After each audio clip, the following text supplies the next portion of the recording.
Remue ménage. Remue ménage.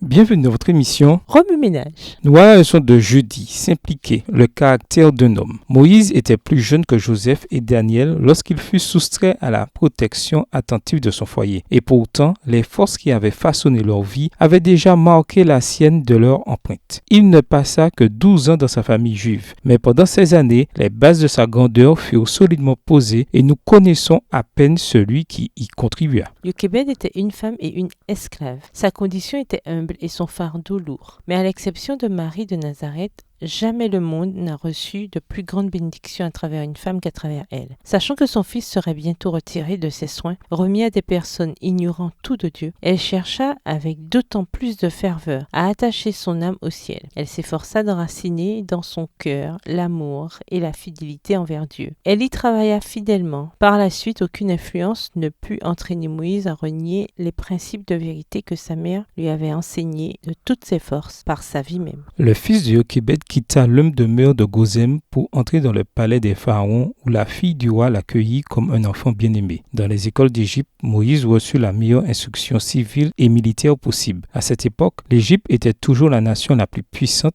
et sa civilisation était des plus raffinées. En héritier présomptif du trône, Moïse devait recevoir les plus grands honneurs du monde. Mais il y avait pour lui une voie plus noble, pour l'honneur de Dieu et la délivrance de son peuple opprimé. Moïse sacrifia les honneurs de l'Égypte. Alors, d'une façon toute particulière, Dieu entreprit de le former. Extrait du livre Éducation, chapitre 7, les pages 56 et 57, livre écrit par Ellen G. White. Le caractère d'un homme a plus d'influence que ses paroles. Une vie paisible, conséquente et pieuse est une lettre vivante, connue et lue de tous les hommes. Il se peut que quelqu'un parle et écrive comme un ange de Dieu, tout en se conduisant comme un ange déchu. Dieu désire des croyants zélés pour de bonnes œuvres, mais plus ils seront haut placés, plus il leur sera demandé. Ils seront soumis à un véritable examen. Leurs défauts et leurs vices seront examinés, car s'ils existent, ils se manifesteront dans leurs paroles et dans leur conduite. Un caractère vrai n'est pas quelque chose qu'on fabrique de l'extérieur. La vraie bonté, la pureté, la douceur, l'humilité et l'équité habitent-elles dans le cœur? Cela se reflétera dans le caractère et celui-ci sera rempli de puissance. Les fonctionnaires chargés de se saisir de Jésus firent ce rapport. Jamais homme n'a parlé comme cet homme. C'est qu'en fait, jamais un homme n'a vécu comme lui, provenant d'un cœur pur, saint, rempli d'amour et de compassion, de bienveillance et de vérité. Ses paroles manifestaient une force de conviction. Comme les ennemis de la loi divine se réjouissent de découvrir des défauts de caractère chez les défenseurs de cette loi, ils sont trop contents de jeter le blâme sur tous ceux qui sont loyaux et fidèles. À cause des défauts et de la mauvaise conduite de certains, la vie paisible, conséquente d'un chrétien pur, fidèle et intègre est éloquente. Extrait du livre Conseils sur la conduite sexuelle, l'adultère et le divorce, chapitre 11, page 97, livre écrit par Ellen G. White. Remue ménage. Suite à l'étude du passage de cette semaine, en quoi ce chapitre s'applique-t-il dans votre vie? Au revoir. Et à demain si Dieu veut.